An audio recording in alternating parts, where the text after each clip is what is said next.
Ladies and gentlemen, I would like to invite to the stage long-term project management United team friend joining us today from Spain, and PMU is really happy to create more bridges and more opportunities for her to visit Lithuania.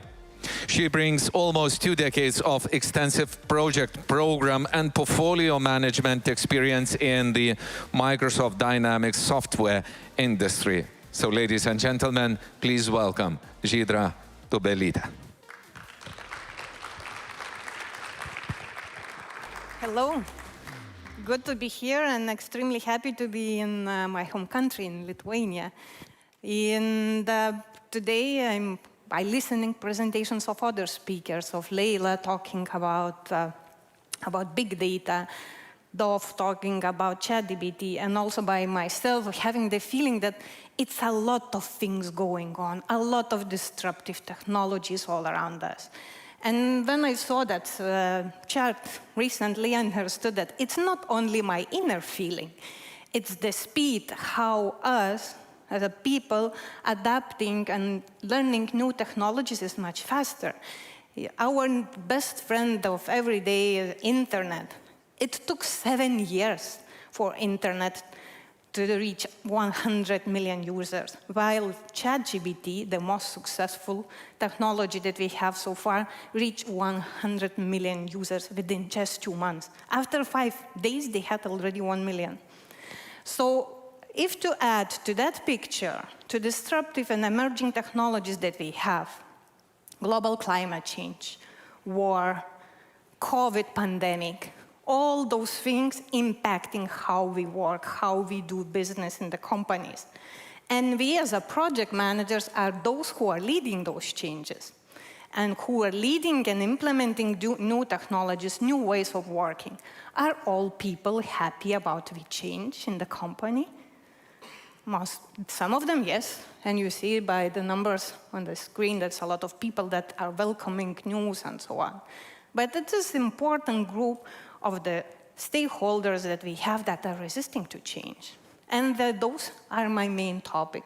After being 20 years in the project management sector, I constantly meet resistant people in my projects. And it doesn't matter on their role, they could do a significant impact to that. And then I was asking myself, so why? Why are we resisting the change? Why are we resisting to implement one and another technology or improvement in the process, even if it's beneficial to us? And the answer I found in the latest neuroscience researches, because we are human. And they are explaining what's happening in our brain when we meet any change or any unknown, uncertain situation. They're affected 4 main parts in our brain. First one is amygdala. That means she's detecting threats. It's the main purpose of amygdala of our brain is like just to protect us from the failure, and keep us alive. Having in mind that we are here, so looks like it's doing a good job. But when we meet the change is something unknown, something that we cannot control. We don't know what is waiting us behind. So amygdala activates like the state of threat. So it's accompanied by emotions like denial, like fear, like anger, and so on. And when we bring the change or new project on transformation of the process, we change the things. People don't know what to expect. And they are just simply scared. Another part that is really important in any change and overall is basal ganglia. Basal ganglia is our, you see the benefits and use benefits of that part of brain every single day. It's converting our behavior to habits. Do you remember yourself when you were learning to drive the car? How hard it was in the beginning. You need to check the signs, how motor is working, how to change the gears. After driving several years, you do it automatically, and it's thanks to basal ganglia. Because it's after, scientists say, about 40-50 repetitions, the behavior turns into habit. So when we do some change, implement new system, new process, doing organizational transformation, we change the way how people need to work. So they need to build new habits, And it's taking time. It's the energy that they invest, and they don't know whether they succeed. The third part is habenula. Habenula is our decision-making part of brain. If we make good decision, habenula release chemicals like dopamine and serotonin, and then we feel good. Like if we learn something new, if we find out how things are working, we are so happy. But if we do the bad decision, it stops releasing of those chemicals, and we feel bad. If we fail to do something, we feel bad. And then habenula reminds that and prevents us to doing bad things. How it's related to projects, if we had some really not successful project before, we remember how much of mess was, how many long nights need to work to fix. So it's staying in our brain, and our brain protecting us from that. And the last but not least, entorhinal cortex. Entorhinal cortex is our internal GPS. So entorhinal cortex helping us to navigate in physical and also social environments, creating some internal maps. And so if we do especially organizational changes, if changes like managers, location, we need to recreate all the environment that we had before. And for example, I'm just recently changed job two weeks ago. I'm feeling huge tiredness because my brain working hardly to create new maps, to learn new relationships with the people, to learn how they work and so on. So with the change, we bring that impact to us, and it's impacting people. So thinking about it, okay, so it's natural for us to resist. And how we overcome that resistance, how some people at the end we adapt. Then there's another model that Kubler-Ross created time ago in 1969, and they say that we're crossing the change through several phases. And initially that model was created by analyzing the grief, but a lot of change professionals adapted it to change management because the change is something that you say goodbye for something what you had, and you need to learn something new. So basically you go through several stages like denial, frustration, depression, and so on, until you accept it. Acceptance means several things. So for example, the denial phase is very active, our amygdala. It's the first reaction that we hear. If your manager comes and they say, okay, we were acquired by another company and we start a merger. What is the first reaction? Of course, fear. It's something, what will happen? What those new shareholders will bring to the company? Will they lose job or what? It's the first emotion, really strong emotion. What you also need to learn as a project managers about amygdala's impact, that is blocking our frontal part of brain that is responsible for logic thinking.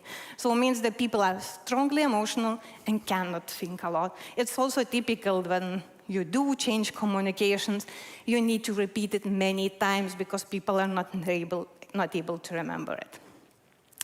And to get acceptance, you need to deal it. If you want to have people happy and to achieve the most out of the technology or the process or the transformation that you do, you need to have as many as possible supporters. So one of the most common phase of resistance, because it could be many, it's objections. Listen what people say to you. So today I'm going to share several examples that I see in the projects and how they clearly show in which stage your resistance stakeholder is. The first and the most popular comment that I hear from the people when I present a project, they say like, but the system or the process or something we have done before works perfectly, so why we need to change? Why it's now? It's basically showing active activity of our amygdalas when we see the threat, but why? Why now? So it's the main, so how we deal with it? What you need to say for the people who are constantly questioning and they are angry, typically it's emotions of strong frustration, how we deal it. In my projects, the best what is working is to create awareness. Awareness why that change happens at all. Explain why we selected to implement that solution or technology or that business transformation, process improvement, whatever project you do right now. Why exactly that solution out of many possible in the world? So basically the tactics of managing denial and active emotions, you need to show for the people that that threat that they see, that their amygdala creates in their head, that it's not so bad. And also focus your communication on positive things. Amygdala is, and also denial and anger is accompanied by strong negative emotion. Show benefits of the work that you do, of the project, of improvement. Also, good advice for that, limit imagination. If you meet something unknown, some situation that is not comfortable to you, what you started constantly doing? Thinking what could happen, what if? Looking for what is hidden, what could happen next, and like reading all different scenarios to protect yourself. So very important when you implement any project. For example, you come and say, we will implement AI in the company. And if you don't provide the details, it's the matter of our brain, our experiences, how we see that change. And it could be something really huge in their heads, but in reality it could be really little impact to people's daily business. So limit the imagination, show what will change and what will not change as well. And additionally, when you have strong emotions involved, especially in early stages of the new projects, don't blame, don't do different phrases like, you are so old-minded, it's new technology, we need to be something. No, respect the way people work, because people invested a lot of energy there to do the things how they did before. So just respect the time, what they did, how they did, and let them give the time to adapt a little bit. When you see that your stakeholders not so emotional and you are able a little bit more to talk and to discuss and so on, typically the next stages from the curve of Kubler-Ross is like frustrations. Frustration, it's not so strong emotions involved, but typically it's still you see the fear and a lot of more questionings, or like trying to convince you that it's the bad idea to implement because we did it before and it was failure and is everything fine, or maybe let's find another solution and so on. So how to deal with the objections of that type when looks like the people are already thinking about the change but still resisting by saying that's like bad idea. To convince them, typically helping transparency. Transparency on what we are going to do. First to listen. What did they say exactly? What are the reasons why they think it's the failure? Maybe in the first step, what I said, when we are explaining why we do the change, I didn't communicate my benefits of that project or innovation properly. Maybe it still left something I didn't cover. Listen what they say, what fears exactly they have. Be open, specific. It's a really bad idea to say something very generic like, don't worry, I control the situation, everything will be fine. Objections and resistance, the root cause of that is a lack of trust. So if someone don't trust you, how you can say the phrases that trust me, everything will be fine? No, be specific. Say what risk you have seen, what you predicted, what your mitigations plan, and so on. Show the solutions for the people. Involve people.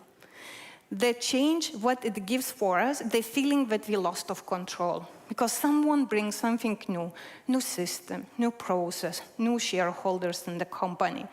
Involved in the process. Involved in the process in any way. Open, for example, create some open channel for feedback, open feedback or confidential feedback, depends on the culture of the company. Let people to say what exactly they think, what risk they see. By involving them, we create the feeling that we are in control of the situation, that we might impact it.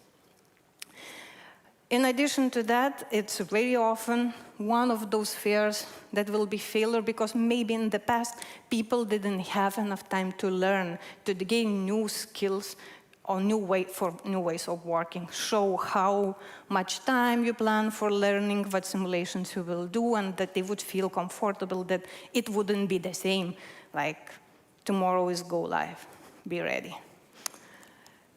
And also focus your communication, especially in early phases of the projects, on what and how. Why what and why not how?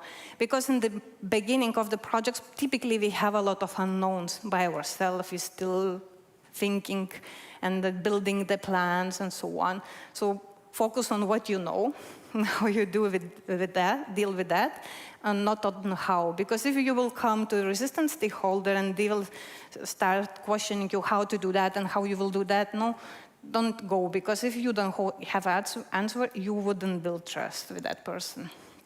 And always keep them updated and keep the plan that you promise on communication. It's no news in the project. For example, in mergers, it's a very sensitive topic. So still keep communicating, no changes from last time. And when your stakeholders get calmer and calmer in the process, and then you can come to that down part of the curve that's called depression. And depression, what means? It's also a decision point for the people when we decide whether we support the change or not. And deciding not supporting the change might mean also of losing key people, especially in that organizational changes. It happens a lot. So typical signs that you can see is like disengagement, like constant delays. Also saying the people say that they don't have time for your project. They are so busy. They're trying in some kind to maybe to avoid or to do slower, and postpone a little bit of change. How to deal with that? So because you already overcome two stages, really emotional ones, the only tactic is to gain their support, because it's the right moment when you already have calmer emotions for the person to convince them to support them. Don't have illusion that it would be easy. It's really hard, because to support your project or not, to support the idea or not, it's personal decision. But there are several tactics that you could help you. For example, active and visible sponsor of the project, or some leader that people trust in the company, who really in that idea and people respect. Because if it's an inspiring leader, people tend to follow them. Later, also related to the neuroscience of the brain, our brain really loves recognition, because it's our habenula that releases dopamine and serotonin when we get something good, praised, or I don't know, gift, whatever it is, but it's some kind. And especially if it's not expected, it has stronger effect. In addition to that, show, for example, what also a good way to show for people why we need to learn AI, why we need to think about big data, to show how their profession will change, what career opportunities they have, and maybe it's some promotion, maybe some new position. It's really motivating factor for people. And the last, it's also related with our brain. That is one of the our needs that we have to belong to teams, to pride, to be part of something significant.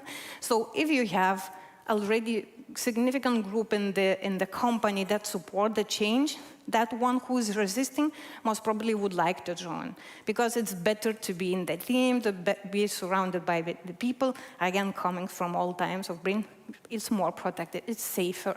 So if more of the people and colleagues, let's say, of the same level are within that change, so it's more chances you convince. So to sum up everything what I said, and in the same chart that I started, so in the beginning of your journey dealing with your resistant stakeholders, you deal with really strong threat and anger emotions by building awareness about the change. Why we need, why now, what is the benefits, and so on. We're dealing with the frustration and different objections that it's it will be failure, and controlling the fear by being transparent. We are not superheroes. We cannot control everything. So many things change. Be transparent. Show what is the plan. We overcome depression by gaining, and we are like, it's our main point to gain support for our change. And when the person comes there, it's like, okay, it looks interesting. Let's give him to try that software. Give them time to play with new software or with new process, that they would have that time of 40 to 50 repetitions to build the habit. And for implementing the projects, I just want to wish you to do what all the project managers do the best, communicating, but with the people, emotions in mind.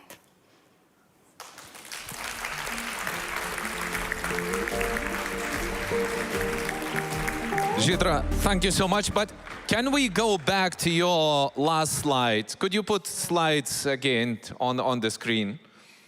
Pre-last slide. Yeah, one more back. One more back. Oh, thank you. So, hold on. Shock, denial, frustration, depression. Yes. This is how I feel now. Why? Because you left no time for the questions. But I am staying here. Okay, but let's do some experiment. Okay. You agree on that? Let's try. Okay, who will take decision to raise your hand for a quick question? No one. Now you scared them. We have one hand there, Edita. Just wait for a moment. We will put you on the microphone because we have broadcast to the internet. We would like to hear you. Your question to Žydra. Yeah, thank you very much. Very useful presentation and like a scientific basis for my thoughts before. Do you have some kind of a book or something like that for what you have presented? Not yet. I'm just sharing on the presentations on LinkedIn. It's my passion, change is my passion, because I remember myself like being really strong and resistant stakeholder in the beginning of my career, and then I met more resistant, and then I wanted to learn why. And then just by the neuroscience and so on, and it's the topic that I'm exploring and could talk all the day. So we have the break there, and come to me. I'm glad to talk more. Thank you. You see, Žydra, now we are in full integration. Full. We are. Thank you so much. Thank you. Žydra Tubelytė.